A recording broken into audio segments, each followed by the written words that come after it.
কুষ্টিয়া-৩ সদর আসনের জামায়াতে ইসলামী প্রার্থী আমির হামজা বলেছেন, জামায়াতে ইসলামীকে একটা ভোট দিলে ১৮ কোটি মানুষের নামাজের সওয়াব পাবেন। আপনি ভোট দিয়েছিলেন মাত্র একটা, 18 কোটি মানুষ নামাজ পড়লে যা সওয়াব হয়, আপনার প্রতিদিন 18 কোটি মানুষের নামাজের সওয়াব একটা একটা করে পেতে থাকবেন।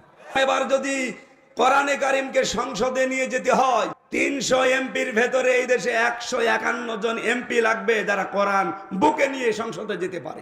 এরকম কোরআন বুকে নিয়ে যারা প্রথমে সংসদ অধিবেশনে বলবে, মাননীয় স্পিকার আমরা নামাজের বিল চাই, উনি যদি বলে ৩০০ এমপি আছেন হাত তোলেন, এখানে যদি ১৫১ জন যাকে আপনি ভোট দিয়েছিলেন ১৫১ জন যদি হাত তোলে, ওই দিন নামাজের বিল কায়েম হয়ে যাবে।